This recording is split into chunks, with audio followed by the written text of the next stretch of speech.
നെഞ്ചിന്റെ ഭാഗം വരെ അത്തിരി മണ്ണായിരുന്നു.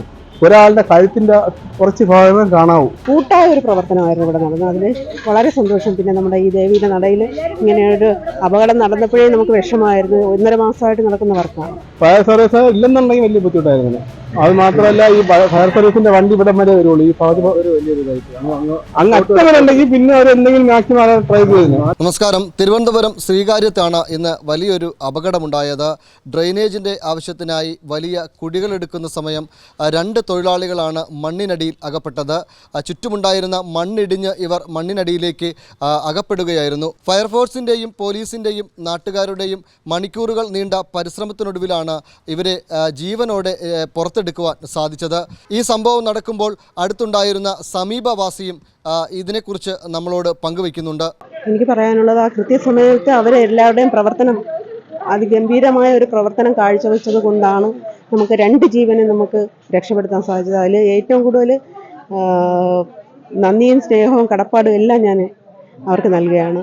ആ കൃത്യസമയത്ത് സാഹചര്യങ്ങൾ എന്ന് പറഞ്ഞാൽ നമുക്ക് ആവശ്യമായ ഉപകരണങ്ങളാണെങ്കിലും ഓക്സിജൻ ഉൾപ്പെടെ അവർ കൊണ്ടെത്തിച്ചു. നമ്മുടെ പോലീസാണെങ്കിലും ഫയർഫോഴ്സ് ആണെങ്കിലും നാട്ടുകാരാണെങ്കിലും ഒറ്റക്കെട്ടായിട്ട് ഓടിയെത്തി കൂട്ടായ ഒരു പ്രവർത്തനമായിരുന്നു ഇവിടെ നടന്നത്. അതിൽ വളരെ സന്തോഷം. പിന്നെ നമ്മുടെ ഈ ദേവിയുടെ നടയിൽ ഇങ്ങനെ ഒരു അപകടം നടന്നപ്പോഴേ നമുക്ക് വിഷമമായിരുന്നു. 1.5 മാസമായിട്ട് നടക്കുന്ന വർക്കാണ്. അതിൻ്റെ ഇടയിൽ ഇങ്ങനെ ഒരു അപകടം ഡ്രെയിനേജിന്റെ വർക്കാണ്. 1.5 മാസം കൊണ്ട് വർക്ക് നടക്കുകയാണ്. ഇവിടെ വലിയ കുഴിയെടുത്തു അവരതിൽ കുറേയൊക്കെ ഇറക്കിയിട്ട് അടുത്ത ഭാഗം തോണ്ടുന്നതിനിടയ്ക്ക് ഇതാ ഇപ്പോഴും ഇടിയുന്നുണ്ട്. വെള്ളക്കെട്ടുള്ള പ്രദേശമാണ്. പണ്ടൊക്കെ ഇവിടെയൊക്കെ വയലൊക്കെ ആയിരുന്നു. 10 അടിയോളം വേണം. 10 അടിയോളം വലിയ കുഴികൾ ഗർത്തങ്ങൾ ഉണ്ടാക്കിയിട്ടാണ് അതിനകത്ത് ഇറക്കിയാണ് അവർ. നല്ല ഞാൻ വന്ന് ഇടയ്ക്ക് ഞാൻ വരാറുണ്ട്. വർക്ക് ഒക്കെ കൃത്യമായിട്ട് അവർ ചെയ്യുന്നുണ്ട്. സൈഡിൽ അതിൻ്റെ സംവിധാനം കൊടുത്തു തന്നെയാണ് ചെയ്തുകൊണ്ടിരുന്നത്.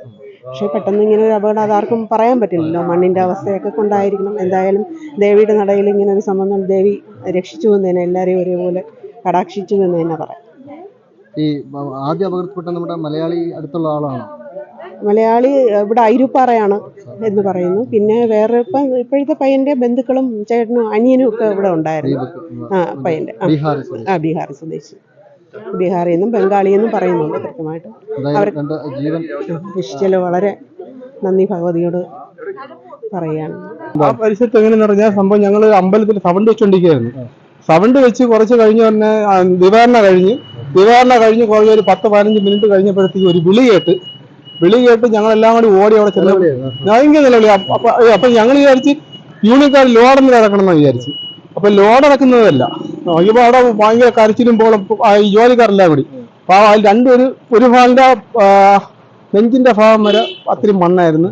ഒരാളുടെ കഴുത്തിന്റെ കുറച്ച് ഭാഗമേ കാണാവൂ, വേറെ ഒന്നും കണ്ടുകൂടാ. ഫുള്ള് മണ്ണിനടിയിലാണ്.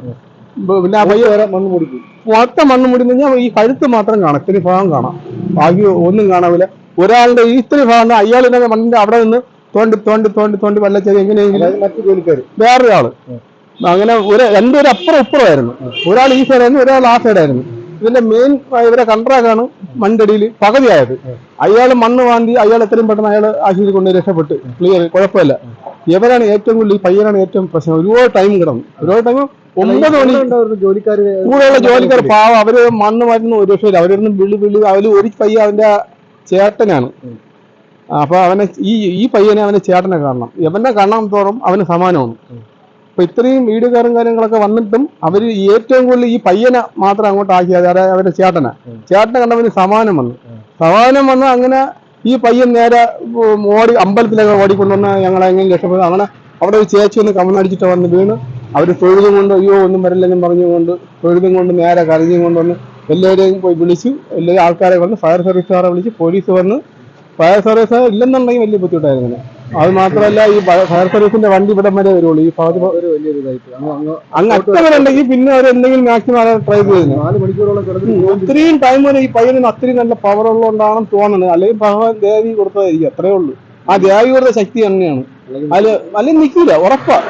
ഞങ്ങളൊക്കെ അവിടെ ഉണ്ട്. ഞങ്ങളെ കൊണ്ട് എന്ത് ചെയ്യാൻ പറ്റും? ആരെ കൊണ്ടൊന്നും ചെയ്യാൻ പറ്റില്ല. അവിടെ നാട്ടുകാരെ കൊണ്ടുപോലും ഒന്നും ചെയ്യാൻ പറ്റില്ല.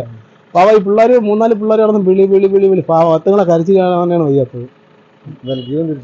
ജീവൻ തിരിച്ചിട്ട് വലിയ. അപ്പം എന്തെങ്കിലും സംഭവിച്ചെങ്കിൽ ഇത് എല്ലാവർക്കും അവിടെ ഒരു ബുദ്ധിമുട്ടാണ്. ഒരു ഏരിയയില് അമ്പലത്തിന്റെ നടയും കൂടിയല്ലേ, അത് ഇന്ന് പുതിയ കൂടി വെച്ചേക്കുന്നു. പുതിയ കഴിഞ്ഞിട്ട് 10ാം നടക്കുകയാണ്.